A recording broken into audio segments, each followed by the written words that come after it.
How's it going, guys? I'm back for the day. So, went on a service call today where it was at a behavioral clinic for kids with autism, and it was at a place that was real close to the park and stuff too. So I didn't want to be running my camera and stuff around a bunch of kids. That's my policy. That if there's children involved, I'm not gonna pull out my phone and record anything. But what it was a Rude Ream package unit that I originally was just there to do a maintenance on it, but I come to find out that the compressor wasn't running. So for one, it wasn't energizing off the circuit board, so I had to replace the circuit board. I ordered that the other day, and I put the circuit board on, and I was still having issues with the pressures and everything when I had my gauges hooked up. So let me just show you what I found here. Alright, let's pop open the back of the truck here. First I'll show you those yet. Hold on a second. Let me get the stuff out and then I'll show you. Okay, guys. So when I went there the other day, there was three separate filter grills. There was two of these 14 by 24 by 1s, and it looked like the maintenance guy had changed these recently. Of course, he didn't date them. You should always date these. I pulled these out anyway and put my own filters in there.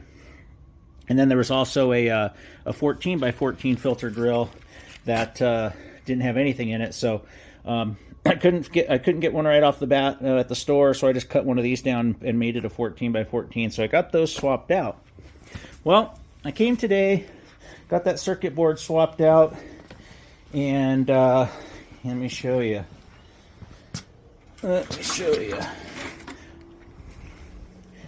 They didn't pull the filters. They didn't pull the filters out of the unit itself, the factory filters that slide in the package units. Look at those bad boys. Yeah. You know what's even worse? Where's it at? Oh, check this out. February 10th, 2016. And they're over 9 years. No wonder I was getting funky pressures.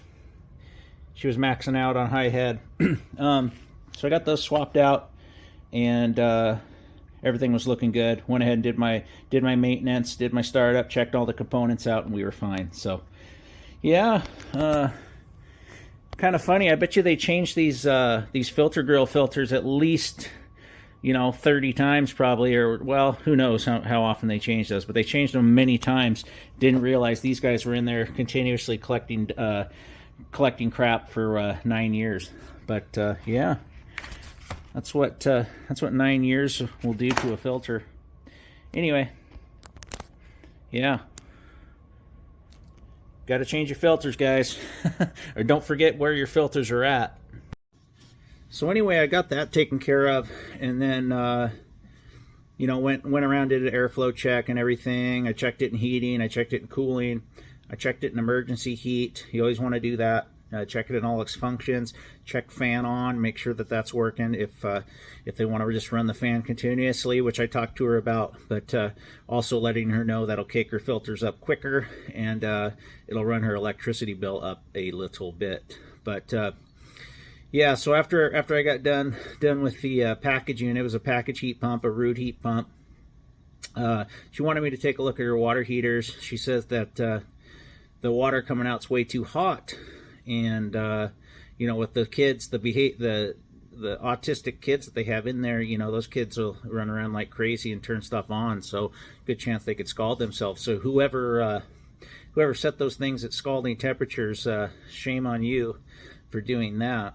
But so quick, if you guys know anything about water heaters, there's an upper panel and a lower panel. That's your that's basically your elements for the tank, and usually you have your reset button on the upper component, upper element access panel, and then you have your temperature control on the lower portion.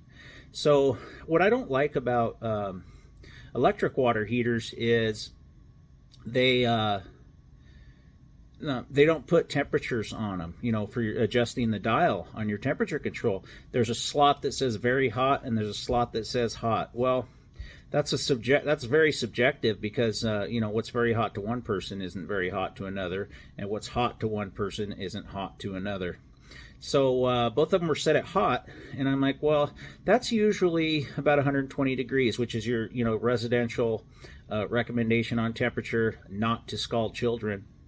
And so I don't know, but I went ahead and turned them both just a little bit below hot, and I showed the tenant there how to adjust that, obviously telling them to shut their power off first before they stick their hands in there. I didn't shut the power off because I know what not to touch in there, but I think I probably got them both at about 115 degrees. You know, the only way to really dial those in, you know, with a temperature on an electric I'm not going to say hot water heater, on an electric cold water heater, is to put a mixing valve in, you know, on above the tank there where the hot and cold come together, and then you can dial in an actual temperature, you know, a thermostatic mixing valve that has actual temperature readings on it. So I talked to her about that, but I don't think it'll be a big deal.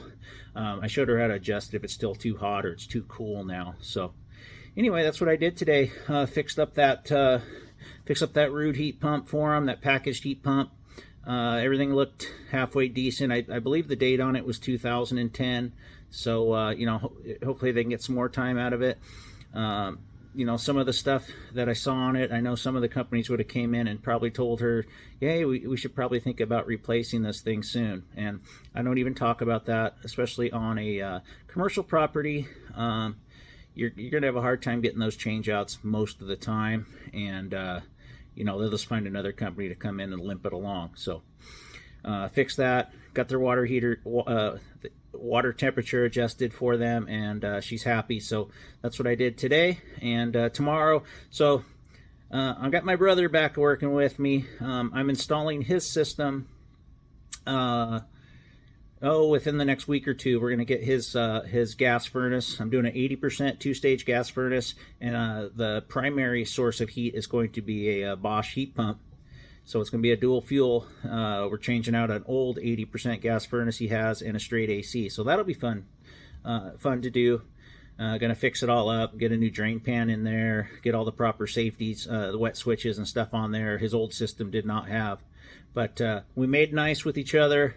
He's going to be working with me, so we're going to have some more of those videos with me and my brother working together on some of my upcoming installations. So I look forward to seeing you guys on seeing your comments on those. Thanks.